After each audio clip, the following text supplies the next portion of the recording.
Hello, my friends. My name is Jack, and this is Sentinel Circle. Thank you for being here today. I appreciate it.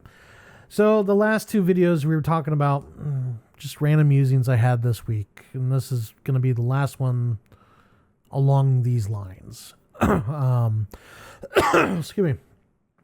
Sorry, I'm coming under the weather. I'm really trying my hardest not to cough and stuff. It's just when it comes to traveling, I don't mind travel. It's just it wears on me. And travel that I'm talking about in this case is being put into a metal tube, carted off to God knows where, staying in a hotel and playing that game. I'm trying to drink as much water as I can. Like I said, I've had nothing but headaches for like the past 5 days. It's not been pretty. No, I don't have COVID, believe it or not. Whether or not you still believe that that's an issue or whatever. No. Anyways, so let me get my notes out here. I wrote down some notes. So I want to talk about Men's Haven, kind of like my end game here. I don't want people to think that I've been leading them on. I wasn't. It wasn't like I was hiding this. I've been talking about it, but it was only recently that I kind of came to certain conclusions. So a little bit about me. I'm in my mid-30s. I'm not going to tell you my exact age, but I'm in my mid-30s. I'm about 297 pounds as of today. So almost 300 pounds. Yes, I am overweight. Yes, I am obese. I probably am morbidly obese. My blood pressure is through the roof. I'm not in the best shape of my life. Quite the opposite. And I know I've done this to myself. I'm not going to sit there and blame anybody else. I could eat less ice cream. I could drink less soda. I could do a lot of things in more moderation. I have poor self-control. I've made peace with all these things. Am I trying to do better? Yes, I'm trying to do better. But when you don't have a kitchen and you have to Uber Eats most of your meals, or go to restaurants for most of your meals, your diet tends to go into the crapper real fast.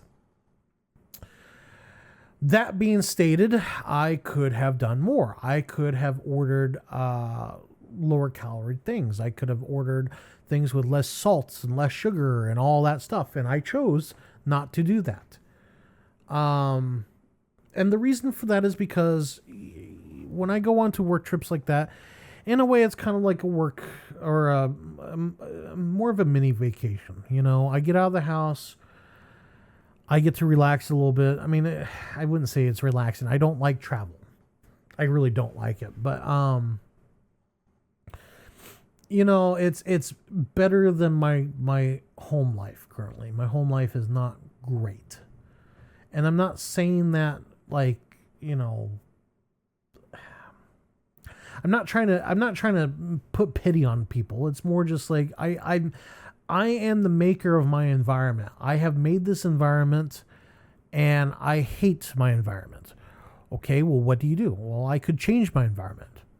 Well, I am in the process of changing my environment. In a month, I will be in a new apartment, cheaper. I can actually save some money up, thank God. It's going to be smaller, so it's not as hard to take care of the place. Things are in motion, but they can't change overnight.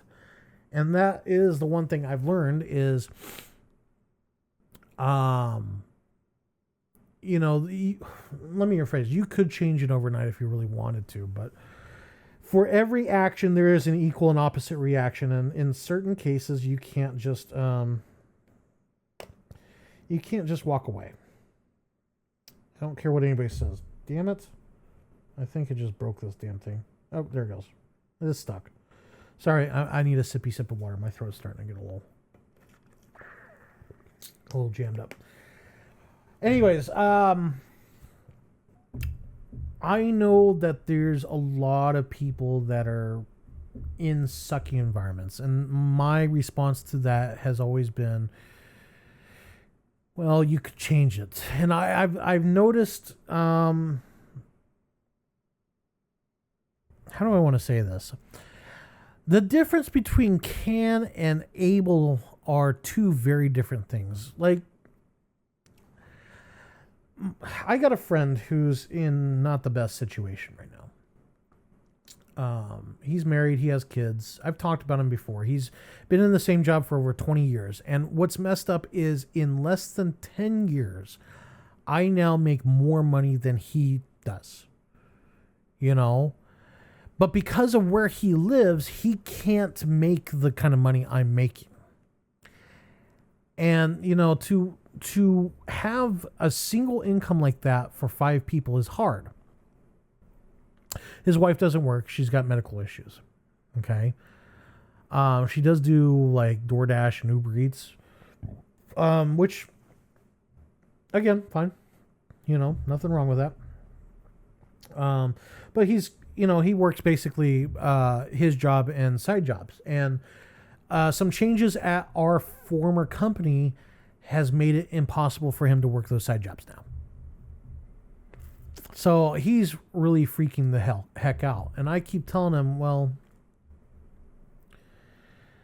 there are things you can do.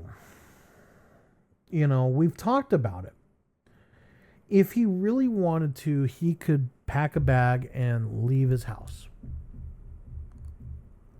You know, he's talked about men who've done that in the past. And he's like, you know, as a younger man, I never understood it, but as an older man, I completely get it. And I think a lot of guys have this fantasy of just packing a bag and leaving. I don't know what it is, but that's one of the universal fantasies of men, is they get so overwhelmed doing the right thing that they can't handle life anymore. And I'm not saying that that's bad or anything. I mean, there have been times where even I've thought about it. You know,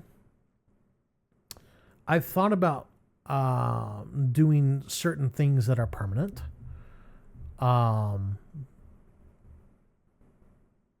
You know, I've talked to my father about it. He's thought about it as well. He said that his father before him thought about it as well. You know, but we are raised by men, if we are raised by men, to do the right thing for yourself, family, and all that stuff, right? But the problem is that's changed. Like, my father erroneously taught me that college was the best thing for my future. And it's because he did not go to college. He is a cabinet maker. He is a carpenter. And he, you know, I make more money than he ever did. You know, he barely has a retirement. If he did not have his disability through the military, he would be homeless right now. The only reason why he has the home that he currently lives in is because he got a lump sum for his disability. 20 years of back pay was enough for him to get a down payment on a house.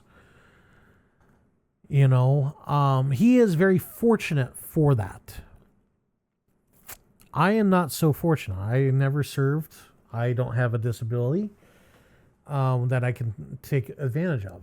You know, I have to work my rear off. But to be fair, I don't want a house. I don't want to be tied down. I want the ability to just pick up and move. But that ability comes with some drawbacks, i.e., I pay higher rent, i.e., I throw money into a hole and I'll never see it again. But to me, home ownership is roughly the same in that regard. You're throwing money into a black pit that you'll never see back. And of course, everyone sits there and says, well, you know, home values are going to go up and up and up. Well, 2008 showed that that's not always the case.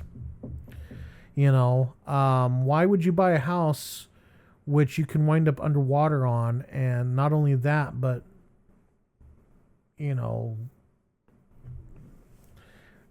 it burns down through a forest fire or God knows what. I guess this is kind of where I begin dooming. I watch people who talk about home ownership being the greatest thing since sliced bread, and my counter has always been, it is until it isn't. I would like to be able to do things to customize my environment to better suit me. But at the same time, I realize that that may not be a realistic goal for me.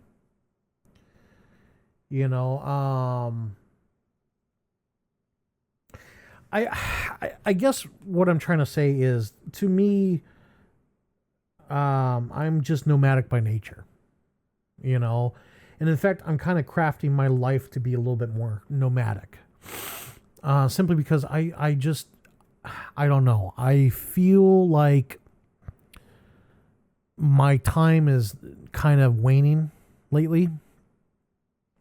It's kind of hard to describe, but like I just see people who've done the quote unquote right thing. They have more headaches than I do. Again, my friend, he's got 3 kids. Two of the 3, well, they're all graduated from high school. Only one has moved out. But the problem is that the one that moved out, it happens to be a girl, and she moved in with a guy. They're in a relationship, and they're playing house basically at the age of 20s, early 20s. The other 2, the boys, they both work dirt jobs. They can't afford to leave. He wants to kick them out, but he recognizes the fact that they be homeless. He doesn't know what to do. He really doesn't know what to do.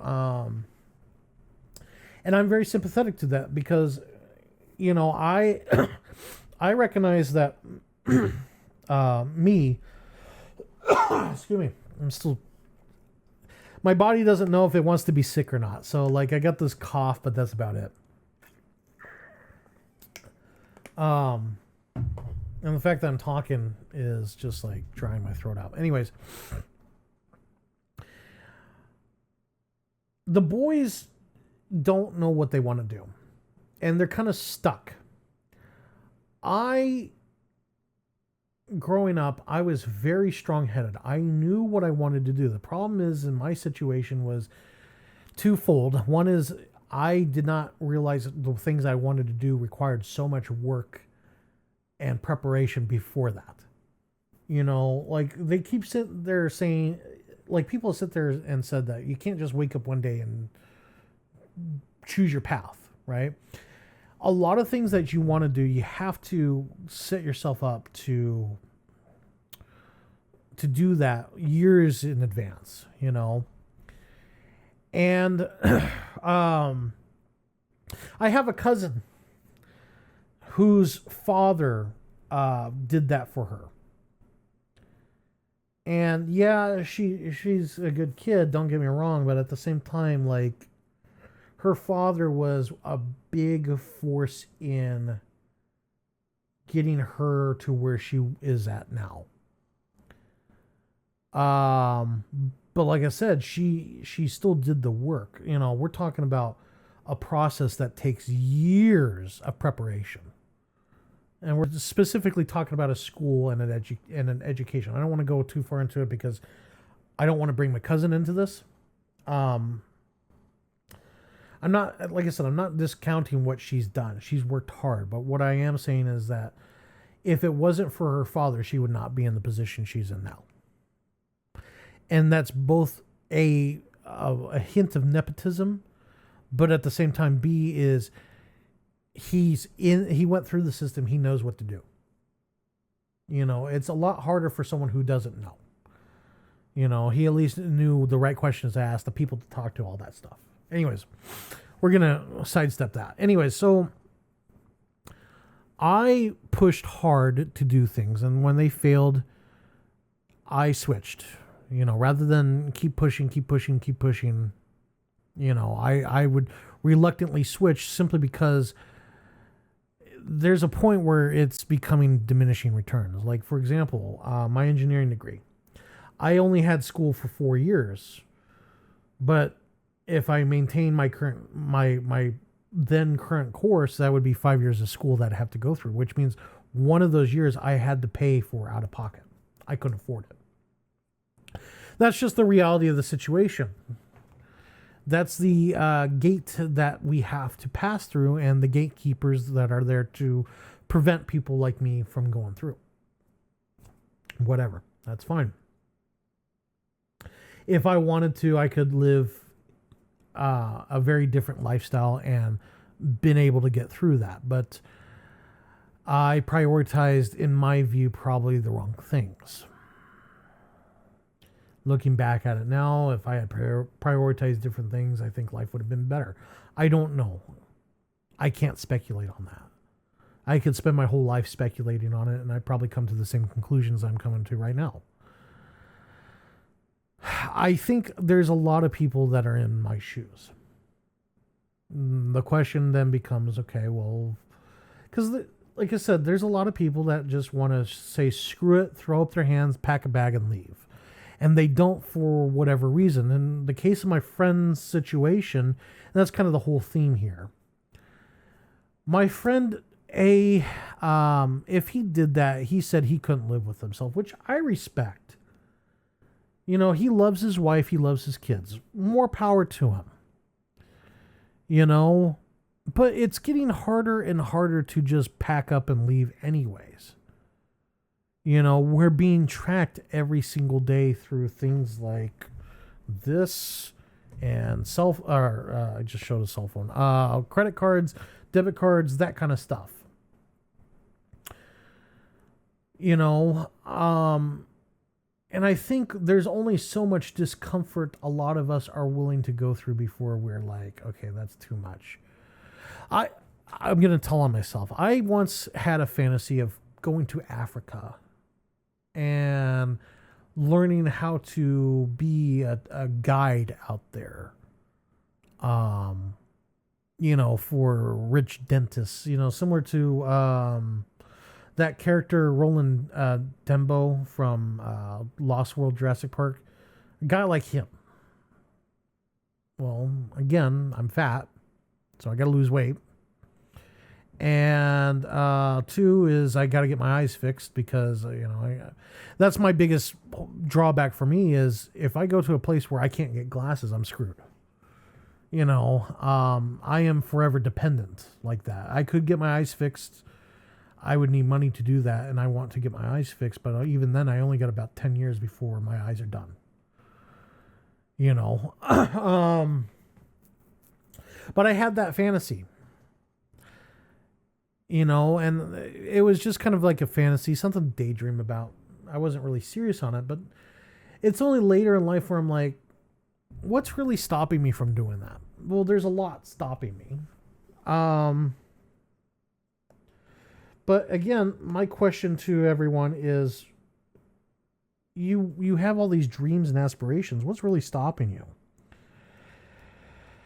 Well, I think what it boils down to is a lot of people are afraid of loss. They have, well, you know, an apartment. They have things that they've spent money on, and they don't want to walk away from that kind of investment. It's a sunk cost fallacy. Like, let's take Batman Dark Knight trilogy, for example. Bruce Wayne walks away from everything, but it's still there. You know, Alfred is still running everything, and the company, like, he has money. He can come back at any time and kind of just picked up where he left off. A lot of us don't have that luxury. A lot of us would be basically starting from scratch if we were to do that. You know, a lot of people want to, like, the popular thing to do is they want to go backpack around Europe or whatever. Let's just use that as an example. Well, let's think about the logistics there. You have to have money to buy things in case something happens. Like, what would happen if your phone broke? Trying to do the most basic things without a cell phone these days is next to impossible. If you needed, like, your bunkmate stole your towel, now you got to buy a towel. There's a lot of things that you would have to have money for. And even then, okay, well, a lot of places you have to submit resumes now. You have to submit paperwork to go work. You can't just like show up and be like, hey, I need a job. And they throw you some tools and you go. You can't do that anymore. And this is a consequence of our technological society. Everything's tracked. Everything's cataloged. Everything's on a database somewhere. I last video I talked about my friend Sam Fisher, our friend Sam Fisher, and the issues that he has to go through. His, they do a background check on him, no matter where in the country, and that background pops up on him, and there's nothing he can do about it. He's basically stuck in perpetual sludge because of one mistake when he was in his teens that he can't get removed from his record. We talked about how if you have a domestic violence charge in places like Pennsylvania, that's on your record for life. Even if the charge was dropped. Nothing came of it. It's on your record for the rest of your life. I mean, that's what I'm trying to say here in this video. What time is it right now? I got 22 minutes in. Okay. That's what I'm trying to say in this video is you can do everything right. And you have one mistake and all that's for nothing anyways. So I guess that's kind of where I'm walking into the whole men's haven concept. And I know I'm going to get a lot of flack for this, and that's fine. I get a lot of flack every day for a lot of different things. I don't care. I am speaking from the heart here, and I think that people will see that. I've talked about a place, a community, whatever, that I could run to when I was facing my legal issues. And I don't mean like being on the run from the law. I would take my licks, but then afterwards just go someplace where I could recuperate. The problem with a lot of these communities is they have you work, but there's nothing gained from it. Like, okay, yeah, you get some food and stuff, but like there's nothing truly gained. Once you're there, it's kind of expected that you're going to be there. You can't just like leave. I had this concept for years where, Jesus, I keep hitting this dang thing. I've had this concept for years in my head where, I don't know how it would work. I've been racking my brain for almost 10 years trying to figure out how something like this would work. But it's a place where, you go and they set you up. You got your 3 hots and a cot, place to shave, use the restroom. And, I mean, if you can't get a job outside of the community, then you at least get a job within the community. And not only are you taken care of, but they pay you a small stipend where you can save up. If you like it there, great. You can move on. You can stay there and contribute or whatever. And if you don't like it, you can save up a little bit of money and then find a place wherever. They help you find a job wherever you want to go and get a place wherever you want to go. And if something were to happen, like your house burnt down or whatever, you can come back. Because, again, I see this constantly where it's like, your house burns down. Well, now you're left picking up the pieces, and you're doing this from like a hotel room that you got to pay nightly for, or you're with relatives and you're trying to work your job, or I'm just using this as an example, or you go through some criminal charges that destroys your reputation, your family, and all that stuff, and nothing comes from it, but like it still ruins your life. Or you actually did do something, you go through it, you come out the other side, but now you can't find a job because no one's willing to take you because your charge is burglary or whatever. You made a mistake and now you're living with it for the rest of your life. A lot of people need a second chance, and the problem is our society is not developed to give people a second chance. I mean, hell, we're not even developed to give a lot of people a first chance. I listen to Millennial Steam all the time, and the dude, I mean, I will admit, he probably did a lot of it to himself. The guy does have a degree in, what was it, like English literature or something? He's got like 4 degrees, but they're all kind of like equally... I don't want to bully him and say worthless, but it's more just like there's no market for them. So he's stuck working tech. He's a manager. It sounds like, in fact, I think I make more money than he does. But it's just like, it just seems miserable. But here's the thing is, we're all talking about our own miseries and no one's coming up with a solution. And I'm tired of that. I'm tired of everyone talking about all these problems. We get that society sucks. We get that there's problems. But nobody does anything. Nobody. I'm guilty of it too. I'm not doing anything. And that's kind of where this video is kind of transitioning to, is I've kind of had enough. I'm not saying that goodbye YouTube, this is the last you'll ever hear from me. No. I'm not saying that. It's more just going through that field trip with Sam, going through and talking with homeless people, talking to you, specifically my audience. I see similarities in everything.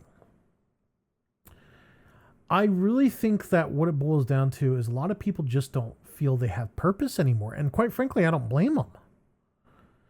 We're living in a world that's being automated. And I'm not saying that automation's bad. I think certain jobs should be automated. But the problem is, though, is a lot of... okay, we'll take self-checkouts, for example. A lot of people don't want to be a store checker. Okay? And I've heard the argument, well, kids would love to have that job. No, they wouldn't. Okay? I've seen the kids that work those jobs. They don't want to be there any more than anybody else wants to be there. But here's my question is, okay, take the kid out of the equation. How many of them are actually kids? Like at Walmart, anybody who's under the age of 21 has to wear a yellow badge to signify that they cannot sell alcohol, or they have to be supervised when selling alcohol. Okay. How many people in the front of the store are actually doing that? Who wear the yellow badges? Not many. It's mostly the white tags. And honestly, like just looking at them, you can tell most of them are just out of it anyways. Some of them, yeah, they're chipper. They're a little too friendly. But most of them, they're checked out. They don't want any part of being up there. They don't like it up there. They don't like their job. They don't like their life. And honestly... I think where this is going, and I've talked about it with many people, I think that the days of a register are gone anyways. We're seeing the rise, and this happened under the big cough 19, whatever you want to call it. We saw that the rise of you order online and you go pick it up. And I think that that's where this is going, is you're just going to roll up to a warehouse. You can't go inside. You're going to sit there in your car, and then you're going to let the little app know, hey, I'm on site.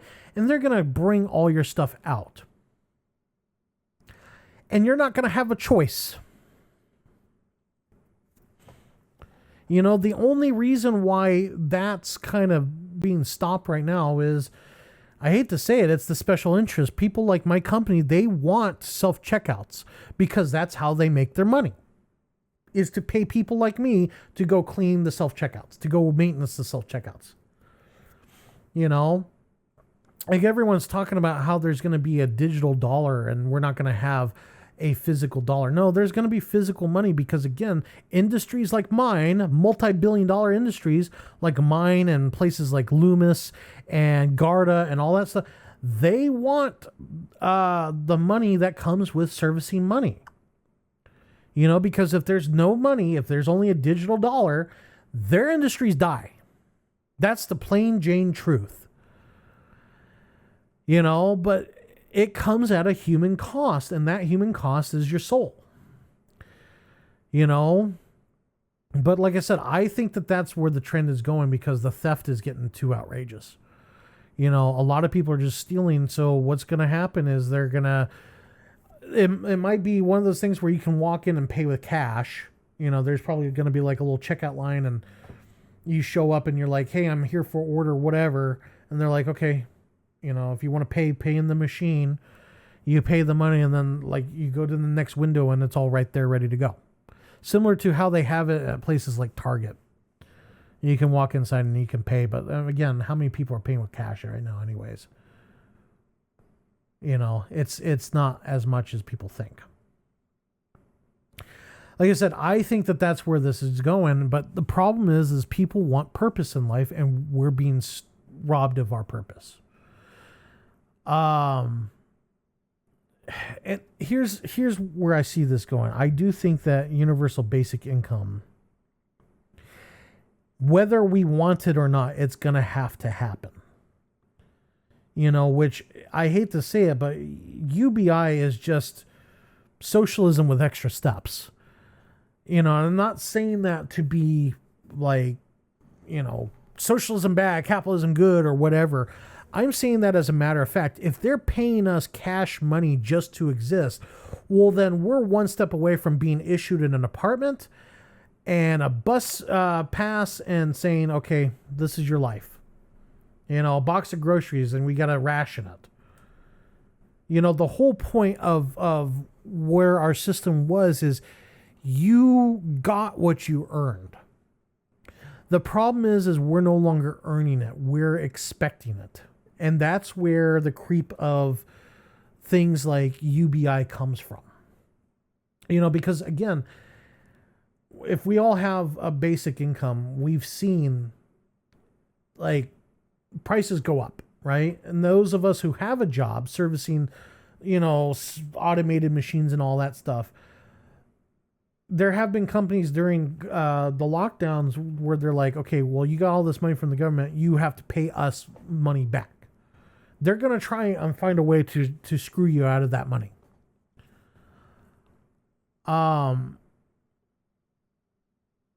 There's going to be just a basic subsistence. And if you're lucky enough to find work, you can maybe improve your life a little bit more.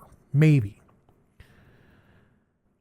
I honestly think that that's where this is going, you know, and then since all that stuff's provided, well, now you're going to be forced to provide it or forced into, you know, the whole conspiracy with 15-minute cities. You know, they're going to force you into a situation like that where it makes distribution easier.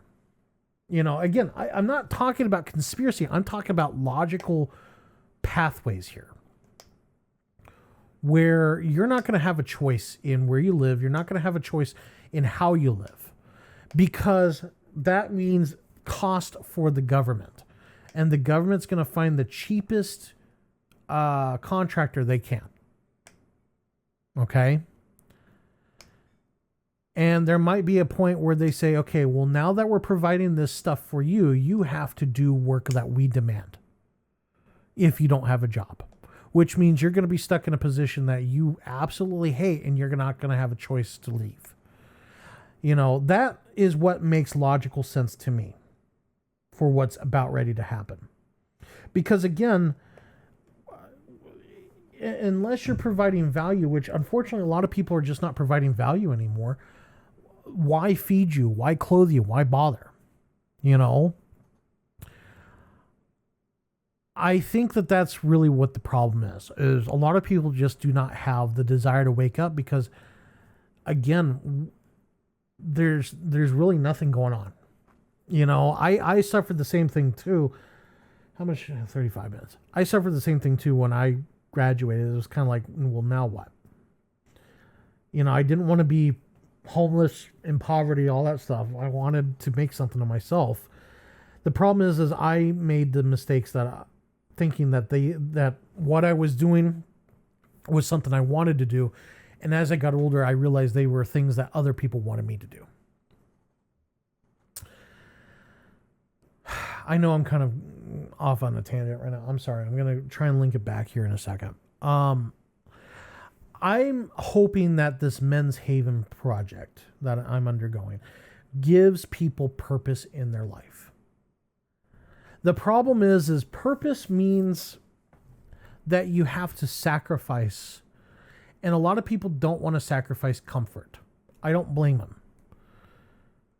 You know, I'm kind of the same mind. Why would I work myself to death for other people who may not do the same for me when I could just work myself to death to have what I have now? And I guess what it boils down to is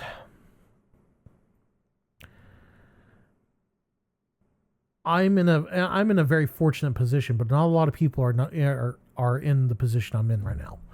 Like I've seen, I'm a part of a lot of these Discord channels, and I see the constant doom and gloom.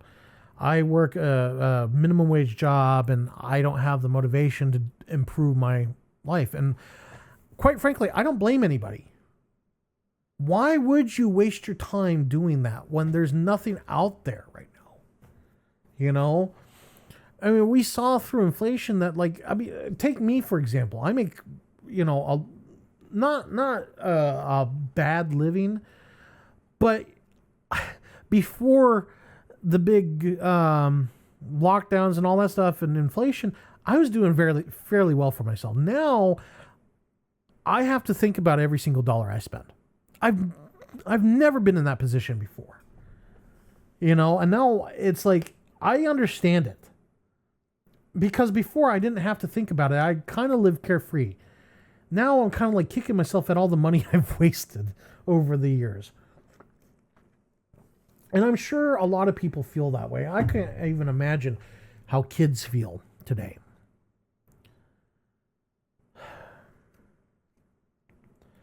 I'm sure that if you were 18 years old right now, it's probably the scariest thing in the world, trying to figure out how you're going to afford everything. Because right now it just feels like, okay, you go into whatever, well, you're basically in indentured servitude anyways. You have to hope to God that your employer gives you employee insurance and employee benefits. Because if your company's not big enough and you're not getting that stuff, then if you break your leg, you're screwed. You break your arm, you're screwed.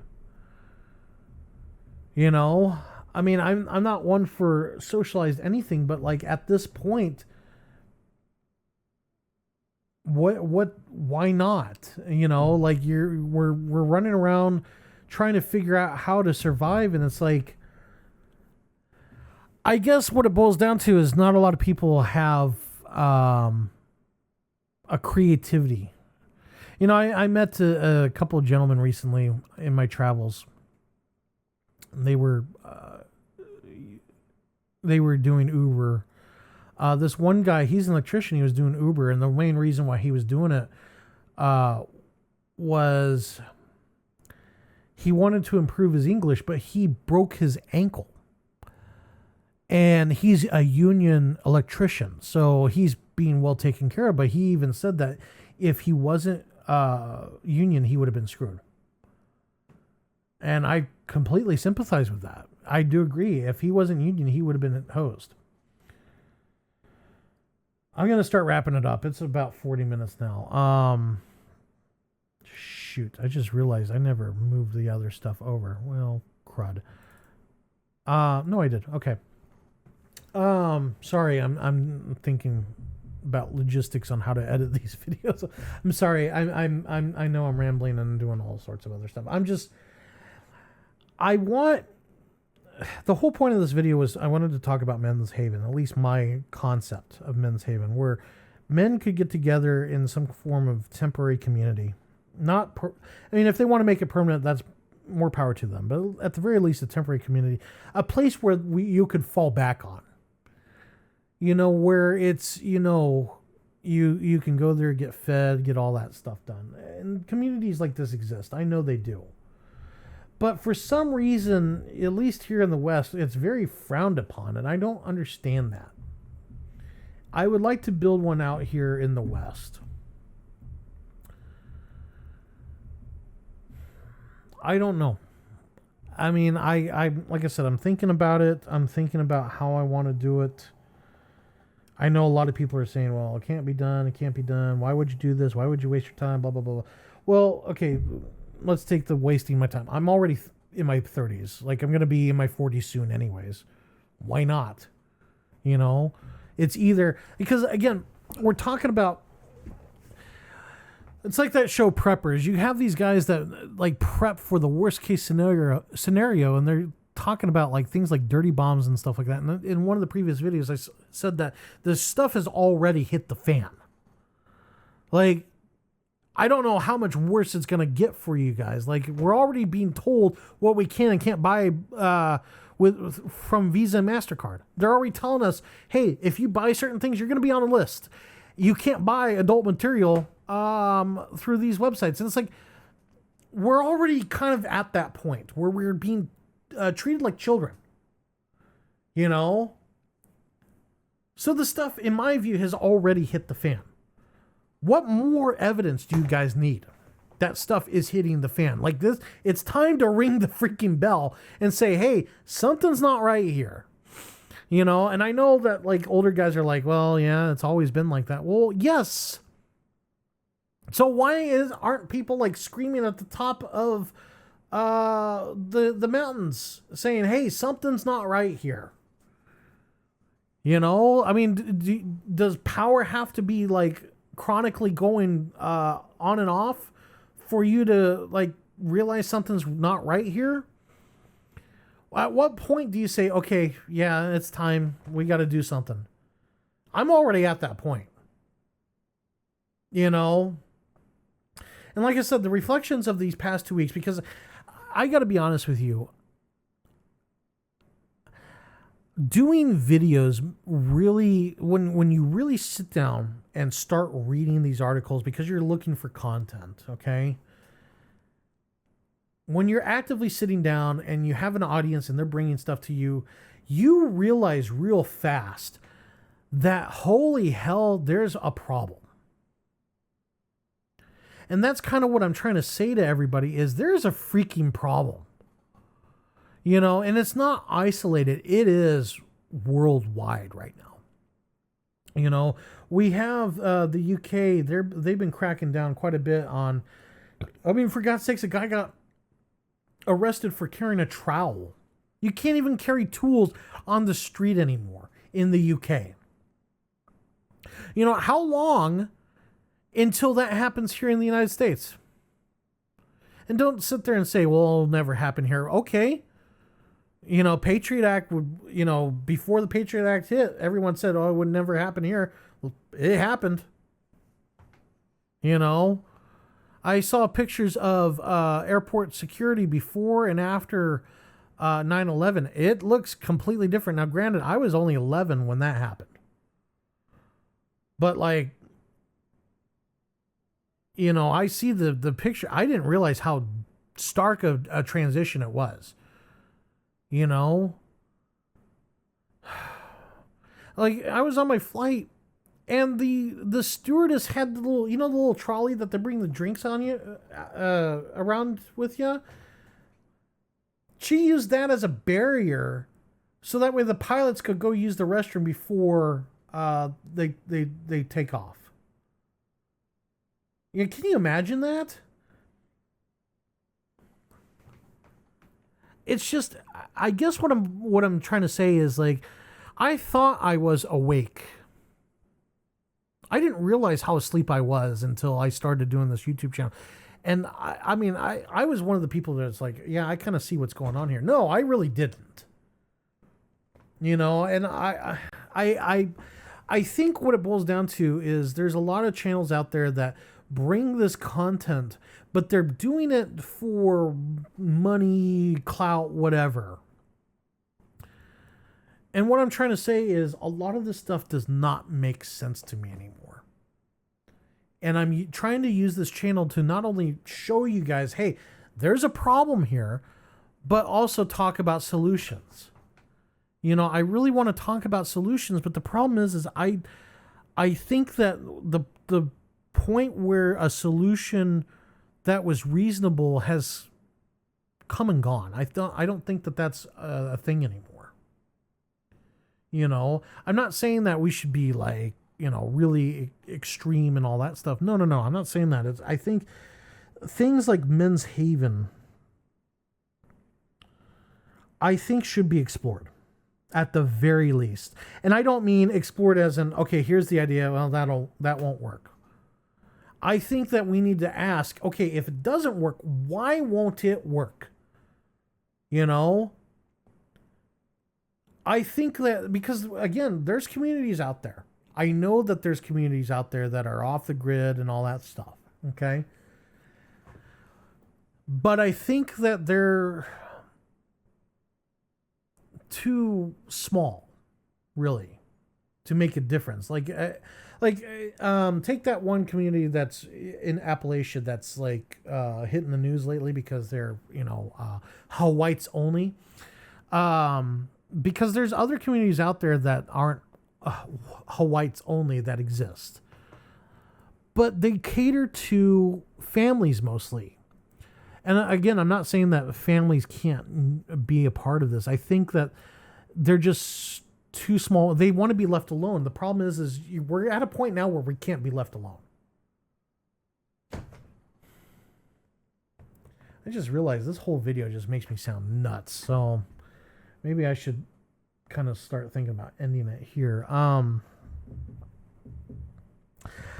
don't know. I really don't know what's going on at this point. It just seems like every single year it's getting worse. And like I said, the snapping point for me was what happened to Steam and itch.io. I really think that both those should have been a wake-up call for everybody, because, you know, a couple of years ago there was the whole thing about if you go buy a firearm or ammo or anything firearm related, you would be they would categorize that purchase, and people were like, well, if they're going to categorize it, that means you're going to go on a list. And it's like, well, okay, you know, you can also buy in cash too. But I never really truly appreciated it until recently. Because again, you can't buy things on Steam in cash. I don't think, I could be wrong on that. Same thing with itch.io. I don't think you can buy it with just cash. Which, if that's the case, then that means you have to go through some entity, be Visa, MasterCard, your bank, whatever. The fact that they can come in and say, well, no, you can't buy that, that's scary. You know, because what that tells me is I'm not free to the point where I can use my hard-earned money to go buy whatever the freak I want. You know, and if that's the case, then what is to stop them from saying, well, you can't buy camping material. You can't buy things to prep because that's extremist behavior. You know, because the thing about the prepping community is a lot of people see it as white extremism. You know, so at what point do they start saying those things? You know, you're on a list because you buy a tent. You're on a list because you bought a stove, a camping stove. You're on a list because you bought propane. You know, because the moment lists are made, well, now that's things that could be used against you. And I already know that you know, you use your card, you're on the list. I get that. And I know you can go buy cash, or go to the bank, get cash, and do it that way. I understand that, but here's my counterpoint to all that is what happens if you're pulled over and you got a lot of money to go buy a lot of stuff? Well, now the government seizes it under civil asset forfeiture.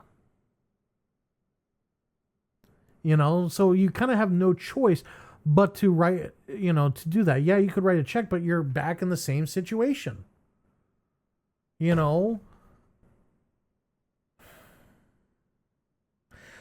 just seems like we are so regulated at this point, and it didn't feel like regulation to me, even 5 years ago. It didn't feel like I was being regulated to death, but now it's like I just feel like I can't even make a purchase without it being questioned. Like the whole, you can't, if you run a cash only business and you start depositing, well, now you got to fill out a form. And if you store that money, I mean, we've seen businesses that store money out in California because, again, if you're involved in the weed industry, you can't bank. So you have to store that cash. And there are businesses that deal with that cash. They're getting pulled over by the feds because the local police department's snitching on them just to get their hands on that money. I'm just tired of it. I'm tired of looking as I'm seeing all this stuff happen. And like I said, when we talk about it, we're only talking about little isolated chunks. No one talks about the big picture. And what I'm trying to say is it just seems like we are stuck. Unless we really just detach from, you call it the matrix, the system, whatever the heck you want to call it. But you really have to detach. And it's getting harder and harder and harder to detach. I mean, like I said, I dealt with Sam and the homelessness, and to me, he's like the ultimate form of detaching. And quite frankly, it wasn't pretty. I honestly think that they're kind of causing their own problems. But at least he's trying. He really is living it for reasons. But in a way, I think that he's living it because he's got no other choice too. I don't know. And I'm sorry if this video was just so incoherent babble. But like I said, I just wanted this more unscripted. This was kind of an experiment to see how incoherent and unaccepted a video like this would be. But part of this was I wanted to put something out there that was not rehearsed and not edited and polished and all that, just to kind of see. I just wanted to see where all this went.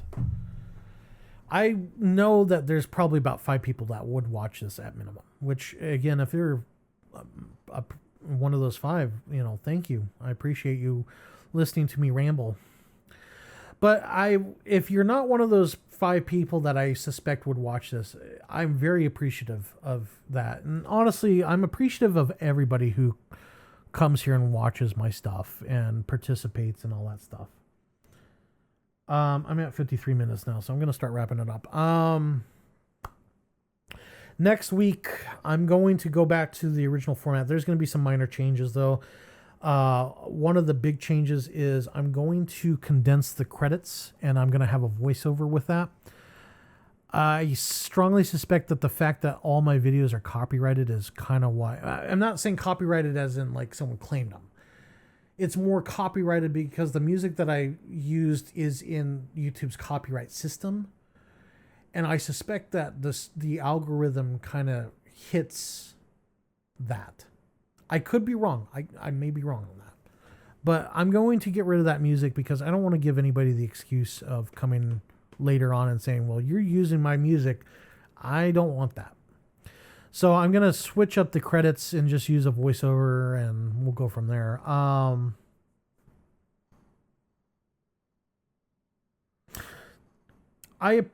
like I said, I'm very appreciative that you're here listening to me. Just sometimes it feels like I'm screaming out in the void, but I know there are other people watching because I myself watch a lot of the content that you guys put out, and we all share the same ideas. I just don't know where this goes. I would like to sit down like a roundtable discussion with a lot of you people and discuss it, but I know the whole Shameless Spurg thing freaked a lot of people out. Because now his name's out there, his wife's involved. Their lives are about ready to get trashed, if it hasn't already. I wouldn't be surprised if she lost her job. I feel bad about the whole situation, but I'm not surprised. I'm really not surprised in that in the least. Anyways, I'm going to end it here. Thank you so much for being here. I appreciate it. You all of you have a special place in my heart. Because I don't see this as a job. I don't see this as a hobby. I see this as giving back a piece of myself to a great community. And each and every one of you is special in your own right. So thank you all very much for being here. Thank you all for listening to me ramble on about God knows what. And next week, we'll be going back over. And I think what I'm going to do is I'm going to start scripting a little bit more. And we'll go from there. Okay? Have a good day. Thank you.